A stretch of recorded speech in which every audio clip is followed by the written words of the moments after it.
Before you watch this video, watch my Spirit Detective Saga recap. Leads perfectly into this one.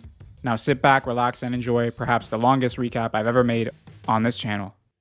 Yusuke Urameshi is able to return to normal life after yet another case closed. Though one day, when out with Keiko, he's confronted by the younger Toguro brother, who he thought was dead.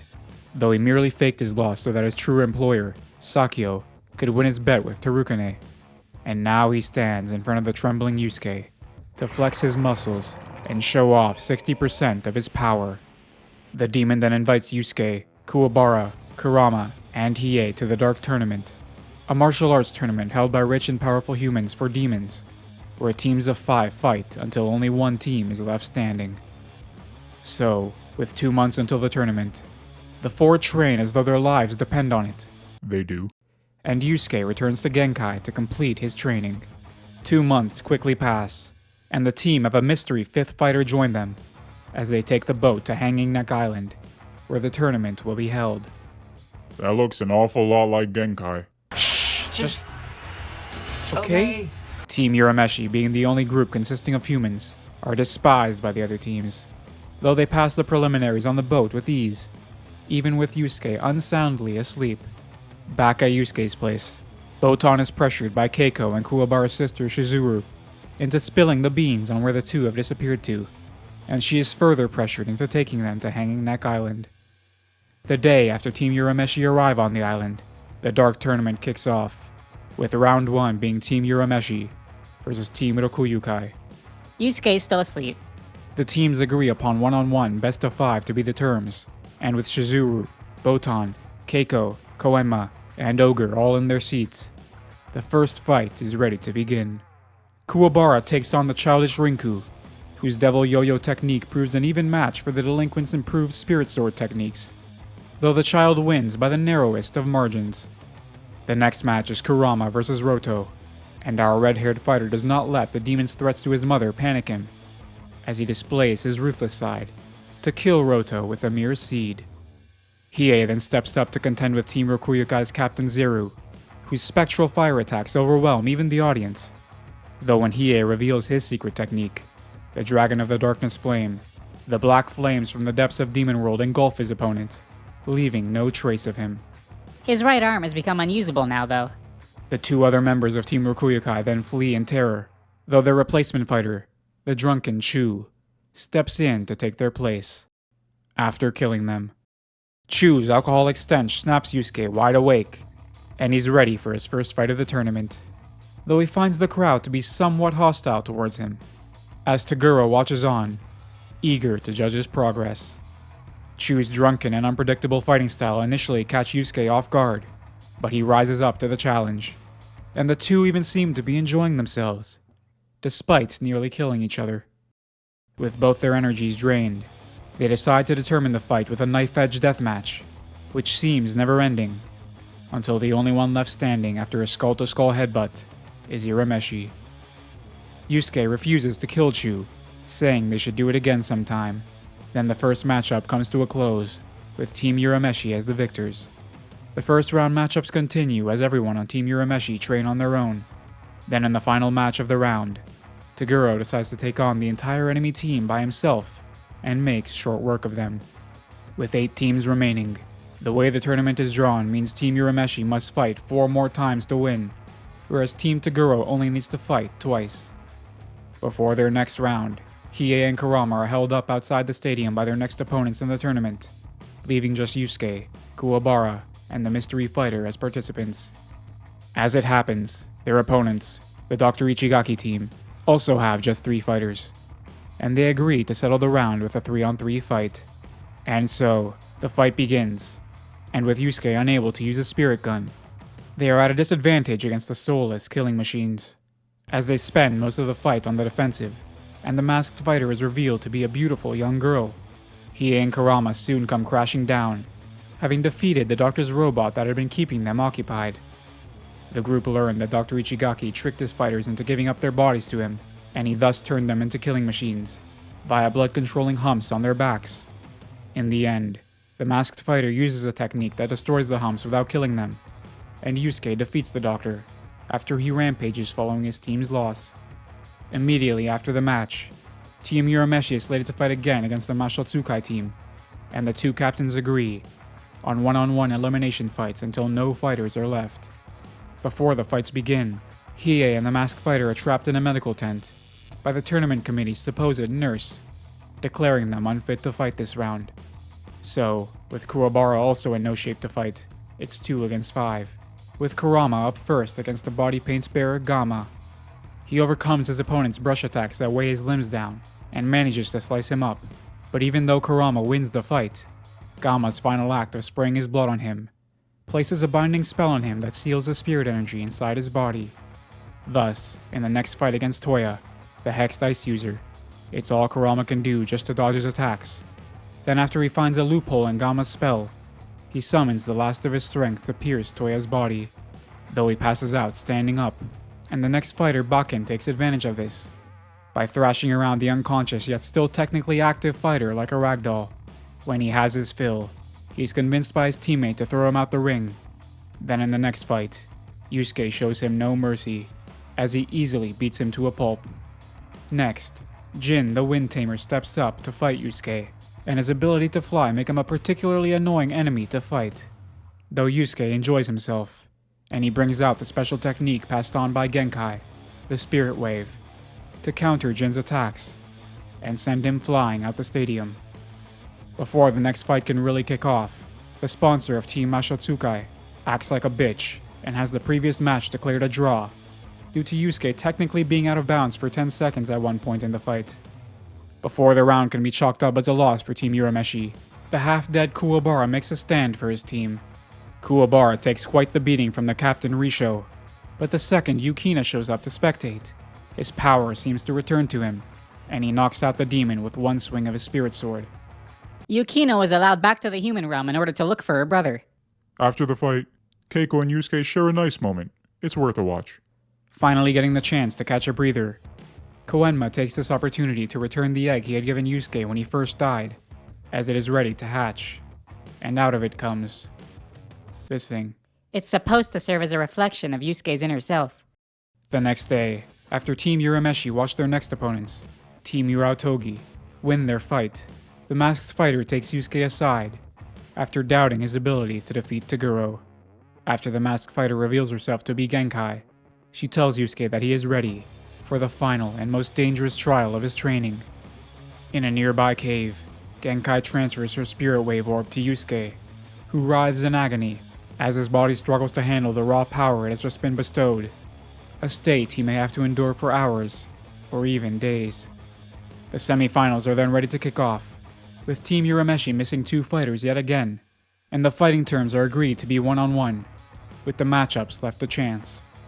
Hiei makes a fool of the first fighter, Makintaro, then rolls right into the next fight against Kuromomataro, who gives him a challenge with his body that adapts to any damage it takes. But Hiei is able to overcome his adaptability, as well as his own fatigue at using the Black Dragon Flame in his first fight, by mixing his spirit energy with his broken sword, then slicing the warrior up. I don't know how he won, honestly. In the next fight, Kurama's name is rolled alongside Urarashima, and the former's gullibility is baffling, as the latter tricks him into thinking he's being coerced to fight. The young boy then opens a box that reverses his opponent's age, but unfortunately for him, this returns Kurama to his more powerful demon form, Yoko Kurama. The legendary thief strikes fear into his opponent, and just as Urarashima is about to betray his team's secrets, his teammate Shishiwakamaru tosses his sword into his neck. As the smoke disperses, and Kurama returns to his human form, the next match between Shishi and... let's see. Kuwabara is set to begin. Back in the cave, Yusuke seems to have reached his limit, unable to make the power of the spirit wave his own. But after Pooh shows up and struggles to help him, he's moved by the sad reflection of his inner self, and overcomes his pain to save the little creature, thereby passing the final test. Back in the stadium, Kuwabara is transported by Shishi's item of darkness, the Mantle of Death, to the old stadium, causing him to lose the match. He finds the girls there, though, who overslept, then went to the wrong stadium. The next die rolls Shishi versus the masked fighter, and Genkai rolls up just in time to take her place, though much weaker than she was before. Though Shishi protests that Team Urameshi is cheating, when Genkai's face is revealed to be different to the one that was previously under the mask. Though after Toguro pops up out of nowhere and explains that when Genkai uses her spirit wave, her body returns to the appearance of when it was at its peak, the entire crowd ceased their protests. Now motivated at learning his opponent's true infamous identity, Shishi goes all out and flails around his demonic sword wildly, causing even the audience to suffer its effects. With her spirit power as low as it is, Genkai must use her experience to overcome the sword's power, and so she turns his own attack against him and knocks him out. Then, just as Kuwabara makes his way back to the stadium, his name is rolled once again to fight Team Yorotogi's final contestant Onji, the mastermind of all his teammates' special items. The girls all make their way into the stadium, except Keiko, who's left to look after the slumbering Yusuke. Kuwabara, being the fool he is, falls prey to the same attack again, and is once again transported to the other stadium. What are you, just a big, dumb, stupid, doofy idiot with a doofy idiot hairdo? Huh? So, Genkai is up next, and she sees through the geezer's disguise, as Onji reveals his real name to be Suzuki. I'm sorry. The beautiful Suzuki. The flamboyant clown is made a fool of by Genkai, and suffice to say, he won't be performing at any children's birthday parties for a while. In the second semifinals, the younger Toguro brother is absent, but the team still wipe the floor with their underwhelming opponents. Elsewhere in the forest, Genkai confronts Toguro, the man she once loved, and after she reveals that her technique has been passed on to Yusuke, Toguro decides he has no more need of her. Oh, that surge of power woke Yusuke up. He does her the honor of showing her 80% of his demonic power, and with more conviction than he's ever shown before, he punches through her strongest attack to deliver a fatal blow. Just then, Yusuke arrives, and listens to his mentor's final words of warning, to not become like Toguro. Genkai and Toguro once ran a dojo together, but whereas Genkai just wanted to grow old with him, Toguro feared the decline of his strength with age. So, when they were invited to, and won, the Dark Tournament 50 years ago, he requested to be made a demon by the committee, thereby preserving his youth, at the cost of his lover's trust. When she was invited by Toguro to be a guest at the tournament again, she knew this is where she would meet her end. And so, Master Genkai draws her last breath, and Yusuke shows Toguro a glimpse of his new power when he punches him in rage, then is able to stand up after taking the full force of his punch. Elsewhere, Suzuki appears before Kurama and Kuwabara, and gives them the Fruit of Former Life and the Sword of Trials respectively, in order to help with their fights against the Toguro team, because he hates them more, I guess. Kurama's item should help him return to his Yoko form, whereas Kuwabara's item takes a shape that reflects its wielder's energy. Both items' side effects are unknown. Before the finals take place, Sakyo reveals to the committee that if he wins, he plans to use the money to build a border tunnel, connecting the demon and human worlds. When they attempt to kill the lunatic, Toguro protects his employer and kills the entire committee, hoping for his dream to come true, so he can find stronger opponents in Demon Realm, once he's finished with Urameshi, who is currently mourning over his master's death, but once Koenma delivers him a message from her in Spirit World, to win, he transforms his grief into motivation. After a quiet night, with everyone reflecting on their own thoughts, the day of the finals of the Dark Tournament arrives, with both teams only sporting 4 fighters. The owners for each team step in to act as the 5th, though they are no more than placeholders so the tournament can go on. The first match pits Kurama against Karasu, who was able to manifest invisible bombs with his spirit energy, and in Minamino Shuichi's body, he stands no chance. Though the drug he drank before the fight courtesy of Suzuki kicks in, transforming him into Yoko Kurama, and now able to see the bombs, the fight swings in his favor. His control of dangerous plants from Demon Realm causes his opponent trouble, though after Karasu turns Super Saiyan, Kurama is unable to withstand his attacks, and resorts to his human form. After having his body essentially blown to bits, he sacrifices his life to summon a blood-sucking plant that latches on to the wound in Karasu's chest, thereby killing him. Though Kurama survived, he was down for 10 seconds in between that exchange, meaning the deceased Karasu is announced the winner. So, with Team Urameshi down 1-0, it's up to Hiei to level the score, with the gargantuan Bui as his opponent. Realizing he cannot beat his opponent with his armor on, Bowie removes it, to allow his supposedly uncontrollable power to flow freely. Then, to match his opponent's strength, Hiei releases the Dragon of the Darkness Flame, for the first time since his first match, now even more powerful than before. Though Bowie summons power from the depths of his body to reflect it back, but rather than be swallowed up by it, Hiei absorbs its power. As much as Bowie tries, none of his attacks have any effect on Hiei, and the wielder of the Black Dragon ends him quickly, though chooses to spare his life. Now he's gotta take a little nappy poo to recover his strength. With the ring destroyed, they take a short intermission, whilst the younger Toguro does some quick maintenance.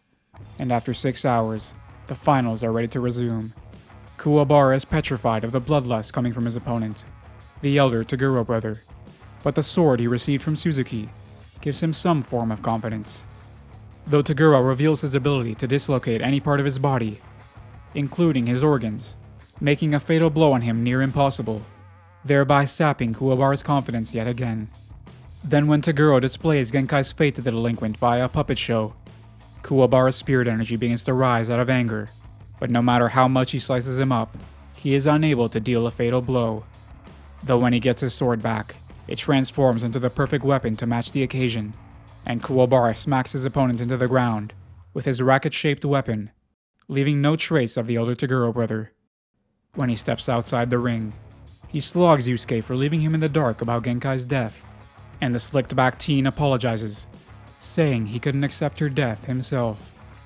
With the score is now 2-1 in favor of Team Urameshi, Sakyo decides to wager his life on the next match, essentially making the winner of Toguro vs Urameshi the winner of the tournament, as Koenma agrees to match his stakes. But before the final match can begin, the elder Toguro pops up from beneath the tiles, and is prepared to help his brother fight Yusuke, but the younger Toguro is disgusted with him, and disintegrates him with one punch. And so, the stage is set for the long-awaited fight, Yusuke vs Toguro.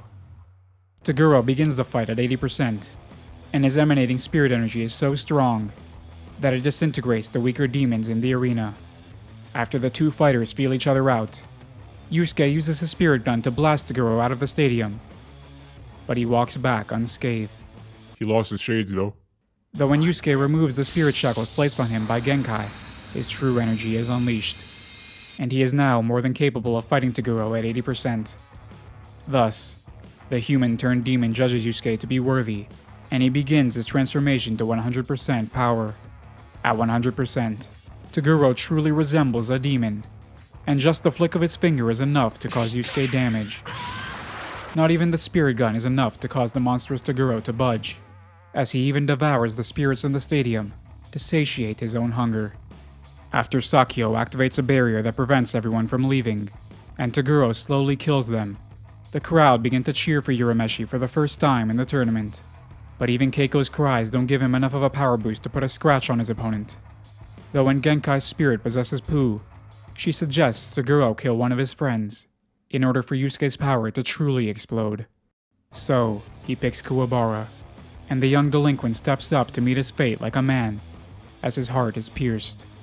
And when Yusuke sees his best friend lying dead on the ground, as expected, power surges within him. For the first time in a long time, Toguro is stricken with a hint of fear, and though he tries to convince Yusuke to toss aside everything to become the strongest, the youngster is unwilling to become like him. And so, Toguro powers up to his absolute maximum, and Yusuke prepares to unleash his spirit gun at full power to defeat him and tear down his principles. When he fires off his spirit gun, he drains every last ounce of spirit energy from his body, and Toguro does the same when he neutralizes it, as he thanks Yusuke for their fight. Then his body disintegrates. Yusuke then manages to rise to his feet, and he and his team are declared the winners of the Dark Tournament, but with one casualty suffered in the process. Oh, never mind. Kuwabara is alive. Toguro didn't kill him on purpose, but he decided to go along with it. Sakyo then steps up and honors his side of the wager, by detonating the stadium to explode in 15 minutes, as he is prepared to die with his ambitions. Everyone manages to escape the explosion in time, and once they gather their things, they are prepared to head back home, one body lighter than they came with. Okay, little side story that I didn't think was that important because I don't know where the fuck it came from, and it really goes nowhere. Shizuru seemed to have some sort of, shall we say, interest in Sakyo, and before the stadium exploded, he gave her his lighter. Again, I have no idea what the significance is between these two, and spoilers, it is never mentioned again in the anime, but I just thought it was worth mentioning. When Koenma returns to his throne in Spirit World, he is soon faced with Toguro's judgment, and though Koenma is willing to give him a lighter punishment, the former human insists he go to the deepest pits of hell. Koenma reluctantly approves his request. Then he receives a report from his researcher Ayame that details Toguro's decision to become a demon. 50 years ago, a few months before the Dark Tournament took place, a demon named Kairen killed all of Toguro's pupils at his dojo. Then Toguro disappeared until the tournament, and killed Kairen in the finals, then had his request to turn into a demon granted. Koenma believes he chose to become a demon to punish himself for what happened to his pupils, not because of a search for strength as he claims, something only he knows the answer to. On his walk to hell, Toguro is confronted by Genkai, and she tries to convince him that he suffered enough, but he is unwilling to hear her pleas, instead advising her to watch after Yusuke, to ensure he doesn't follow in his footsteps. And so, Toguro heads off to meet his cruel fate, whilst Genkai is allowed to be revived, as per the wishes of the victors of the Dark Tournament. After Toguro killed her, he advised Koenma to preserve her body, guessing at what Yusuke's wish would be if he won. Finally, just as the group prepare to board their ticket off Hanging Neck Island, they are shocked and delighted to see an alive and well Genkai join them on their trip back home. Oh boy, that was a long one. I almost lost my voice at the end there, I don't know if you could tell. Stay tuned for the Chapter Black Saga to be released hopefully in the next couple of days. I love you all. If you made it to this point, you know what to do. Like, subscribe, comment. Take it easy, and peace.